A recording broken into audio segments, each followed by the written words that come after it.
पिछले एपिसोड में हमने देखा था कि बायचैन अपने दो डिसाइपल के साथ एक गांव में आ गया होता है, जहां पर आने के बाद वो कुछ खाने पीने का बंदोबस्त करने के लिए आया था। लेकिन तब उसे वहां पर जूशियन नाम का एक डिसाइपल दिखाई देता है, जिसकी हालत वहां पे खराब थी। इसलिए बायचैन जो होता है उसे वहां से अपने सेट में ले आता है और उसे वहां पर अपना डिसाइपल भी बना लेता है, जहाँ उसने उसकी पावर को भी एक्टिवेट कर दिया था, जिस वजह से वो काफी सालों तक जहाँ अपनी सुप्रीम बॉडी का इस्तेमाल नहीं कर पा रहा था, बायचैन के छूने के साथ ही उसकी सुप्रीम बॉडी की पावर एक्टिवेट हो गई होती है। ये देखकर तो जूशियन भी काफी ज्यादा खुश हो जाता है, जिसके बाद यहाँ से ये एपिसोड शुरू होता है। तो इस एपिसोड की शुरुआत में हम जूशियन को देखते हैं, जो अनजाने में ही उसी तालाब के अंदर जाकर गिर चुका था, जहाँ पर बायचैन का ड्रैगन रहता है। और वहां आने के बाद जूशियन के सामने वो ड्रैगन आ गया होता है, जिसे देखकर तो उसकी वहां पर हालत खराब हो जाती है कि आखिर ये कौन सी मुसीबत यहाँ पर आ गई। दूसरी तरफ बायचैन जो होता है आराम से बैठ के ये सोच रहा था कि मुझे तो एक काफी अच्छा डिसाइपल मिल चुका है, जिसके पास सुप्रीम बॉडी भी है, वो आगे चलकर मेरे सेट को काफी अच्छे से संभाल सकता है। लेकिन तभी उसकी सिस्टम उसे बताती है तुम्हें जल्दी अपने स्पिरिचुअल वर्ल्ड के अंदर जाना होगा, क्योंकि वहाँ के ड्रैगन ने जूशियन को निकल लिया है। अगर तुम जल्दी वहां पर नहीं गए तो हो सकता है वो इसे हजम भी कर जाएगा। ये देखा बायचैन जो होता है वहीं पर से अपने ड्रैगन को ऑर्डर देना शुरू कर देता है कि जल्दी से वॉमिट करके जूशियन को बाहर निकालो, वरना मैं तुम्हें नहीं छोड़ूंगा। साथ ही वो वहां पर काफी ज्यादा घबरा भी चुका था कि यहाँ पर जूशियन बच पाएगा भी या फिर नहीं। तो वहीं पर वो जो ड्रैगन होता है उससे वहां पर जूशियन को वॉमिट करने की जरूरत ही नहीं पड़ती। इससे पहले ही जूशियन ने अपनी सुप्रीम बॉडी की पावर का इस्तेमाल करते हुए खुद को उसके अंदर से बाहर निकाल लिया था। ये देखकर तो हाउतियान भी हैरान रहता है कि ये बड़ी ही आसानी के साथ बायचैन के स्पिरिचुअल वर्ल्ड के अंदर से ड्रैगन से भी बचकर बाहर निकल कर आया। इसके पास तो सच में काफी ज्यादा पावर है, मुझे भी ऐसी सुप्रीम बॉडी चाहिए थी ताकि मैं खुद को और ज्यादा पावरफुल बना सकूं। दूसरी तरफ बायचैन की सिस्टम होती है उससे कह रही होती है मैंने तुम्हारे लिए कुछ कल्टीवेशन करने के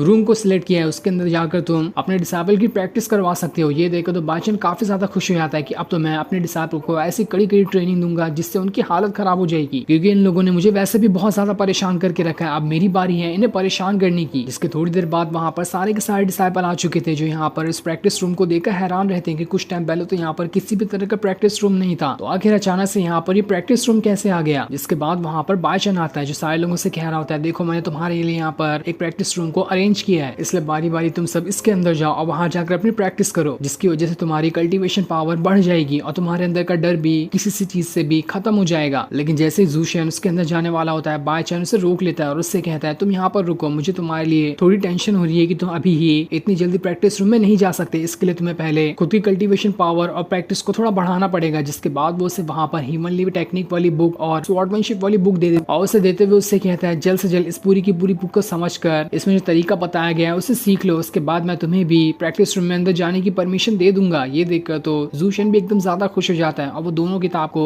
अपने पास रख लेता है ताकि जल्द से जल्द वो उन दोनों किताब को सीख सके। जिसके बाद बायचैन उसी तालाब के पास आता है, जहाँ पर उसे एक पोर्टल की तरह सारी चीजें दिखाई दे रही थी कि आखिर उस प्रैक्टिस रूम के अंदर सारे लोग किस तरह से अपनी प्रैक्टिस कर रहे हैं। तब उस चीज को देखकर तो बायचैन वहां पर हैरान रह जाता है, क्योंकि ये प्रैक्टिस रूम काफी ज्यादा खतरनाक था। जो भी वहां पर प्रैक्टिस करने गया होता है उससे वहां पर उसके दुश्मन ही दिखाई देते हैं, जिनसे उससे फाइट करनी होगी। जैसे कि प्रिंस के प्रैक्टिस रूम के अंदर उसे उसके फादर दिखाई देते हैं, जो उसके सामने काफी ज्यादा गुस्से में थे कि आखिर उसने घोस्ट सेट को क्यों नहीं ज्वाइन किया, क्योंकि प्रिंस अपने फादर से काफी ज्यादा डर रहा है और उसकी यहाँ पर यही प्रैक्टिस है कि उसे अपने फादर को यहाँ पर हराना होगा, जिस वजह से असली में भी उसका डर उसके फादर से खत्म हो जाएगा। इसी तरह की ये प्रैक्टिस होती है। ये देखकर तो बायचैन खुद में कह रहा होता है ये तो कमाल की प्रैक्टिस रूम है, ऐसे तो बड़ी ही आसानी के साथ सारे के सारे डिसेबल का डर उनके अंदर से खत्म हो जाएगा और मुझे इन लोगों की टेंशन लेने की भी जरूरत नहीं है, क्योंकि वैसे भी ये सारी इल्यूजन ही तो होंगे, इन्हें कहीं चोट लगने वाली है। इसलिए वो वहीं पर आराम करने लगता है। लेकिन तभी उसकी सिस्टम उसे बताती है जल्दी से प्रैक्टिस रूम के अंदर जाओ, क्योंकि वहां पर जो भी डिसेबल प्रैक्टिस करने गए उन सभी की हालत काफी ज्यादा खराब हो चुकी है, उनके दुश्मनों ने इसे बहुत बुरी तरीके से मारा है। और ये प्रैक्टिस रूम किसी तरह का इल्यूजन नहीं, बल्कि जो भी डिसेबल अंदर गए हैं उनके दुश्मनों का बिल्कुल एग्जैक्ट रेप्लिका होगा। अगर वो उसे मारेंगे तो हो सकता है यहाँ पर डिसेबल की जान भी चली जाए। इसलिए तुम्हें जल्द से जल्द अभी के लिए प्रैक्टिस रूम को बंद करना होगा, वरना किसी न किसी डिसेबल की यहाँ पर जान चली जाएगी। जो देखकर तो बायचैन के पसीने छूट जाते हैं, इसलिए वो जल्द से जल्द वहां पर उस प्रैक्टिस रूम को बंद कर देता है, जिस वजह से सारे डिसेबल प्रैक्टिस रूम के बाहर आते हैं। उनकी यहाँ पर हालत खराब हो चुकी थी। वो वहां पर आने के बाद बायचैन से कह रहे होते हैं मास्टर हमें माफ कर देना, हम यहाँ पर प्रैक्टिस नहीं कर पा रहे हैं, क्योंकि ऐसा प्रैक्टिस रूम तो हमने आज तक कभी नहीं देखा था जो हमें हमारे दुश्मनों से मिलवा देता है। वहां पर हमें हमारे दुश्मनों से फाइट करनी होती है, लेकिन आपको टेंशन लेने की जरूरत नहीं है, हम दोबारा से इसके अंदर जाएंगे और पूरी ताकत का इस्तेमाल करेंगे कि हम यहाँ के प्रैक्टिस रूम को पूरा कर पाए और उसके बाद हमारे अंदर से दुश्मनों का डर पूरी तरह से खत्म हो जाएगा। जिस पर बायचैन उनसे कहता है तो ठीक है तुम बाद में जाकर प्रैक्टिस कर सकते हो, लेकिन अभी तुम्हें कुछ खा लेना चाहिए क्योंकि तुम्हें काफी ज्यादा भूख लगी होगी। उसके बाद अब देखते ही देखते सारे लोग कैंप लगाकर वहां पर खाना शुरू कर देते हैं, जहाँ सारे लोग बायचैन से कह रहे होते हैं क्या आप हमें बता सकते हैं कि आखिर उस प्रैक्टिस रूम में हम किस तरह से अपने डर के ऊपर काबू पा सकते हैं, क्योंकि अगर हमने वहां पर अपने डर के ऊपर काबू नहीं पाया तो हमारे दुश्मन का जो रेप्लिका है वहां पर वो हमारी जान ले लेगा। इस पर बायचैन जो होता है उन्हें समझा रहा होता है कि तुम्हें सबसे पहले अपने अंदर से किसी भी चीज का डर निकालना होगा। जब तुम एक बार डर को निकालने के बाद खुद के इमोशन पे कंट्रोल कर पाओगे तो उसके बाद तुम आसानी के साथ अपने डर को वहां पर खत्म कर सकते हो। उसके बाद तुम उस प्रैक्टिस रूम में तो क्या असली में भी जाकर अपने दुश्मनों का मुकाबला करते हुए उसे हरा पाओगे। जो सुनकर तो सारे के सारे लोग एकदम ज्यादा मोटिवेट हो जाते हैं कि अब तो हम हमारे दुश्मन को प्रैक्टिस रूम के अंदर जाकर खूब मजा चखाएंगे। लेकिन वही बातों बातों में उन लोगों ने सारा का सारा खाना खा लिया होता है, जिस वजह से बाईचंद को वहां पर एक लुकमा भी नहीं मिलता। ये देखकर तो बाईचंद के गुस्से का ठिकाना नहीं रहता। उसके गुस्से की वजह से वहां पर बिल्कुल तूफान सा आने लगता है और चारों तरफ बिल्कुल आंधी तूफान जैसा मौसम छा चुका था। ये देखकर तो सारे लोग हैरान रहते हैं कि अरे अचानक से यहाँ का मौसम कैसे बदल गया। जिसके बाद बाईचंद जो होता है अपनी सिस्टम को गालियां देना शुरू कर देता है कि देखो तुम्हारी वजह से मुझे यहाँ पर खाना तक नहीं मिला, मैं तुम्हें नहीं छोड़ने वाला। और जो जो बातें वो गालियां देने में कह रहा होता है वो सारी बातें उन सारे के सारे डिसाइपल को मोटिवेशन की तरह लग रही थी। उन्हें ऐसा लग रहा होता है कि बाईचंद यहाँ पर उन्हें मोटिवेट कर रहा है ऐसी ऐसी गालियां देकर, जिस वजह से तो उनका जोश सातवें आसमान पे वहां पर पहुंच जाता है। और अब सबसे पहले बारी लुओली की आती है जो वहां पर से अपने प्रैक्टिस रूम के अंदर चली जाती है। और यहाँ आने के बाद हमें पता चलता है कि आखिर वो घोस्ट सेक्ट वाले लुओली के पीछे क्यों पड़े थे, क्योंकि उन लोगों ने उसके फादर की जान ले ली थी, जिसके बाद वो उसे भी मारना चाहते थे। इसी वजह से लुओली घोस्ट सेक्ट वालों से बहुत ही ज्यादा नफरत करती है, इसलिए वो यहाँ पर हिम्मत जुटा रही होती है ताकि यहाँ पर घोस्ट सेक्ट वालों से कम इस प्रैक्टिस रूम के अंदर तो अपना बदला ले सके। और वो सच में वहां पर घोस्ट सेक्ट वालों की खूब पिटाई करती है। जिसके बाद हम प्रिंस को भी देखते हैं जिसके सामने उसके फादर होते हैं, वो उसके ऊपर स्वॉर्ड ताने होते हैं ताकि यहाँ पर अपने बेटे की जान ले सके, क्योंकि उसने उनका वादा तोड़ दिया था घोस्ट सेक्ट में ना ज्वाइन होते हुए। ये देखकर तो प्रिंस भी अपनी वहां पर स्वॉर्ड निकाल लेता है, अपने फादर से कहता है बस बहुत हो गया, बचपन से मैं आपसे डरते हुए आ रहा हूँ, लेकिन अब डरने का टाइम खत्म हो चुका है, अब मैं आपको दिखाता हूँ कि मैं क्या कर सकता हूँ। जिसके बाद उसने वहां पर अपनी पावर को एक्टिवेट कर लिया था और उस पावर का इस्तेमाल करते हुए वो अपने फादर के साथ ही फाइट करना शुरू कर देता है, जहाँ वो अपनी स्वॉर्ड को सीधा अपने फादर के अंदर घुसाते हुए उनका वहां पर खेल खत्म कर देता है, क्योंकि अब उसके पास काफी ज्यादा पावर आ चुकी थी और यहाँ पर प्रैक्टिस करने की वजह से उसके अंदर हिम्मत भी आ गई होती है, जिस वजह से अब उसके अंदर से उसके फादर का डर पूरी तरह से खत्म हो चुका था। ये देखकर तो बाईचंद भी काफी ज्यादा खुश रहता है। वहीं हम हाओतियान को भी देखते हैं जिसके सामने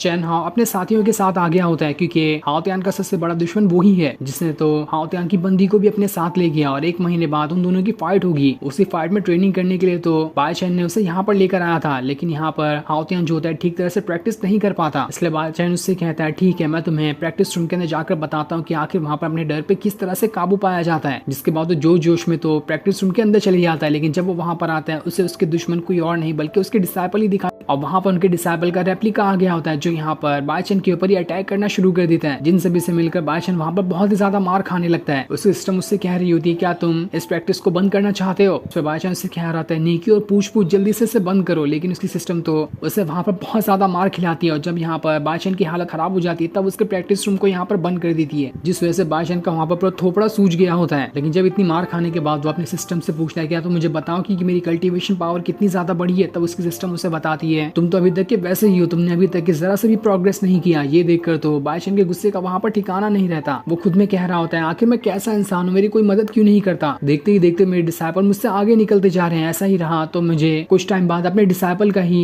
डिसाइपल बनना पड़ जाएगा। साथ ही वहां पर उसके स्पिरिचुअल वर्ल्ड वाला ड्रैगन भी आ जाता है जो खुद भी यहाँ पर आकर बाईचंद का मजाक उड़ाना शुरू कर देता है कि तुम तो बहुत ही ज्यादा कमजोर इंसान निकले। जिसके बाद वहाँ हाओतियान आता है, वो बाईचंद से कहता है मास्टर आपके थोपड़े को क्या हुआ, किसी ने आपकी सुताई कर दी क्या। लेकिन बाईचंद उससे कहता है नहीं ऐसी बात नहीं, यहाँ पर कुछ बदमाश लोग आ चुके थे जिनसे फाइट करते हुए मुझे थोड़ी सी चोट लग गई, तुम्हें इसके बारे में घबराने की जरूरत नहीं है, 2-4 दिन में ये चोटें ठीक हो जाएगी। बेचारे ने अपनी यहाँ पर जैसे तैसे इज्जत बचा ली। उसके बाद बाईचंद उससे कह रहा होता तुम यहाँ पर क्या कर रहे हो, तुम्हें प्रैक्टिस रूम में नहीं जाना क्या, जल्दी जाओ वहाँ पर अपनी प्रैक्टिस को पूरा करो। वहीं पर काफी ज्यादा मार खाने के बाद ज़ूशन भी बाहर निकल कर आता है, लेकिन तब भी वहाँ पर हिम्मत बनाकर वो दोबारा से प्रैक्टिस रूम के अंदर चले जाता है ताकि अपने दुश्मनों का वहाँ पर मुकाबला कर सके। जिसके बाद हम हाओतियान को देखते हैं जो फिर से अपने प्रैक्टिस रूम के अंदर आ चुका था और वहाँ पर उसके सामने चैन हाओ आ गया होता है जिसने अपनी स्वॉर्ड टेक्निक का इस्तेमाल करते हुए हाओतियान के ऊपर अटैक कर दिया था। और यहाँ पर चैन हाओ अकेला नहीं होता बल्कि हाओतियान की बंदी भी उसके ऊपर अटैक करना शुरू कर देती है, जिन सभी से हाओतियान अकेले अपनी हिम्मत बनाए हुए लड़ते जा रहा था, क्योंकि हाओतियान कैसे भी करके अपने सारे के सारे दुश्मनों से अपना बदला लेना चाहता है। लेकिन तब भी यहाँ पर वो काफी ज्यादा मार खा जाता है और फिर ये सीन दिखाते ही ये एपिसोड यहीं पर एंड हो जाता है। Thanks for watching.